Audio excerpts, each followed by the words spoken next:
Assalamualaikum warahmatullahi wabarakatuh. Di sini saya mendapatkan tugas membuat PPT tentang teknologi dan saya mengambil judul teknologi pada AIS Automatic Identification System. Maka dari itu sebelumnya saya ingin memperkenalkan diri. Nama Muhammad ZA, kelas Nautika 2 Delta, NIT 2541266.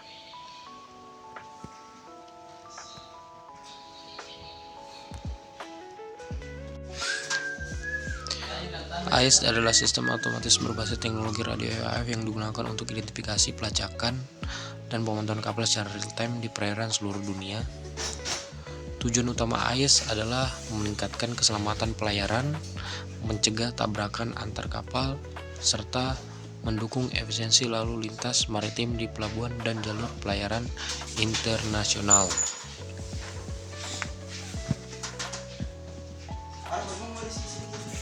Komponen dan cara kerja AIS.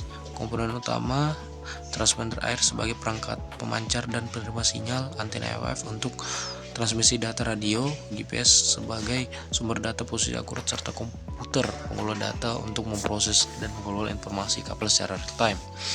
2. Cara kerja AIS. GPS mengumpulkan data posisi kapal, transponder mengidentifikasi dan mengemas data, lalu data ditransmisikan melalui sinyal FAF ke kapal-kapal di sekitarnya dan ke stasiun pantai. VTS untuk pemantauan lalu lintas maritime. Lanjut, jenis AIS.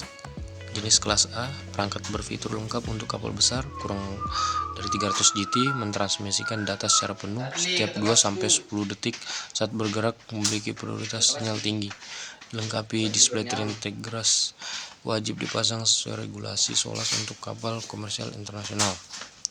2. AIS kelas B, perangkat untuk kapal kecil dan rekreasi dengan fitur lebih terbatas. Transmisi data dilakukan setiap 30 detik, prioritas sinyal lebih rendah dibanding kelas A.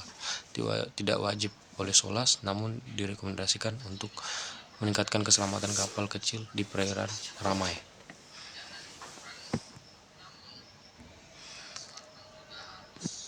Fungsi dan manfaat AIS memberikan manfaat besar dalam navigasi maritime modern. Sistem ini memudahkan identifikasi kapal secara real time sehingga setiap kapal dapat mengetahui posisi, kecepatan, dan identitas kapal lain di sekitarnya. Hal ini secara signifikan mengurangi risiko tabrakan di laut melalui pertukaran data posisi yang berkelanjutan dan akurat, dan juga meningkatkan koordinasi lalu lintas kapal di area pelabuhan dan aplikasi dan keselamatan. Peringatan dini terhadap risiko tabrakan dan pelanggaran jalur pelayaran. AIS memungkinkan kapal menerima informasi posisi kapal lain secara real time sehingga awak kapal dapat mengambil tindakan pencegahan sebelum terjadi insiden berbahaya di laut. 2. Mempermudah operasi pencarian dan penyelamatan SAR dengan pelacakan posisi kapal secara akurat. AIS juga mendukung monitoring kapal dalam kondisi cuaca buruk dan situasi darurat lainnya untuk memastikan keselamatan pelayaran. Selanjutnya, integrasi AIS dengan sistem navigasi lainnya. Integrasi AIS dengan radar. AIS diintegrasikan dengan sistem radar untuk mendeteksi objek atau kapal yang tidak dilengkapi perangkat AIS. Komunikasi radar dan AIS memungkinkan operator memperoleh gambar lalu lintas laut yang lebih lengkap, dan juga sinkronasi dengan ECDIS dan sistem maritime. AIS tersinkronasi dengan ECDIS untuk menampilkan posisi kapal. Selanjutnya, data AIS. AIS mentransmisikan berbagai jenis data penting secara otomatis: identitas kapal, posisi geografis, arah dan status kapal, serta informasi muatan. Berikut ini sumber datanya ya. Informasi muatan, arah, status navigasi, posisi geografis, dan identitas kapal, MSI, dan nama lainnya. Selanjutnya, regulasi dan standar internasional AIS. Pertama, regulasi IMO dan persyaratan SOLAS. AIS wajib dipasang pada kapal sesuai konvensi SOLAS Chapter 5. berlaku untuk kapal penumpang semua ukuran kapal kargo kurang dari 300 JT berlayar internasional dan kapal kargo kurang 500 JT untuk pelayaran domestik. AI menetapkan standar performa minimum melalui resolusi MSC untuk memastikan interoperabilitas sistem AI secara global. Selanjutnya, perkembangan teknologi AIS.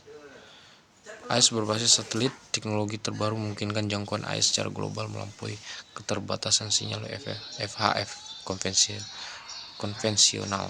2. Integrasi IoT, Big Data, dan AI.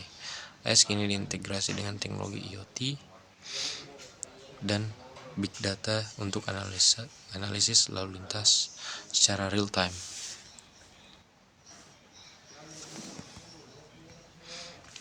Tantangan dan masa depan AIS.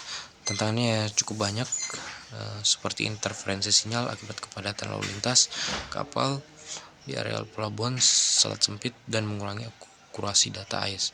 Dan juga keamanan data menjadi perhatian utama karena AIS rentan terhadap spoofing dan manipulasi sinyal oleh pihak tidak bertanggung jawab. Masih banyak kapal kecil dan kapal tradisional yang tidak dilengkapi perangkat AIS menciptakan celah dalam pengawasan maritime. Masa depan teknologi AIS. Pengembangan AIS generasi baru dan kemampuan deteksi lebih akurat, enkripsi data, dan ketahanan terhadap interferensi. Juga integrasi AIS dengan kecerdasan buatan AI untuk prediksi risiko tabrakan dan menjamin lalu lintas. Mungkin sekian itu saja dari saya, kurang lebih mohon dimaafkan. Wabillahi taufiq wal hidayah. Assalamualaikum warahmatullahi wabarakatuh.